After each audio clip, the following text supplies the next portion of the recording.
and we're switching focus for now. America is in a state of gridlock. A record government shutdown has now entered day 36, and the impact is only deepening, also frustrating. On Wednesday, the Federal Aviation Administration warned it may reduce flights at dozens of major airports as early as Friday if the lawmakers fail to end the shutdown. Now, just to put that in perspective for you, that's about 10% of U.S. air traffic. The FAA did not name specific airports, but the cuts are expected to hit America's 30 busiest hubs, including New York's 3 main airports, major terminals in Washington, D.C., Chicago, Atlanta, Phoenix, Seattle. In other words, this is not just a policy stalemate anymore, it's a national logjam. The FAA saying it is considering the move to ease pressure on air traffic controllers, many of whom have been working without pay reportedly. The shutdown, now the longest in U.S. history, has forced 13,000 air traffic controllers, 50,000 TSA agents to work without salaries. Staff shortages have worsened. Flight delays have mounted.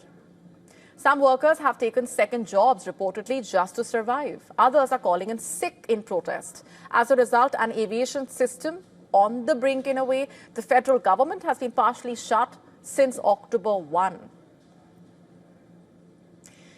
Because Republicans and Democrats cannot seem to find a way out. They are deadlocked over a funding bill. Democrats insisting that any agreement must extend health insurance subsidies, but Republicans refuse to agree.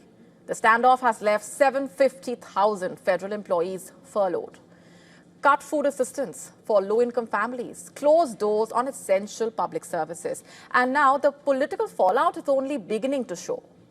After Democrats swept the state elections in Virginia, New Jersey, California, President Trump admitted the shutdown had hurt his party. Just to quote him here, the shutdown was a big factor, negative for the Republicans, quote unquote. And Trump made that remark, by the way, at a breakfast with GOP senators, where he also complained that the shutdown was hurting the stock market, airlines, the food benefits for low-income Americans. But instead of backing down, Donald Trump has doubled down, it seems. He called on Republicans to end the Senate filibuster, a move that would basically break long-standing legislative norms and let the majority ram through bills. But his call is being met with resistance, as per reports. Senate Republicans, including the majority leader, rejected the idea almost immediately, reportedly.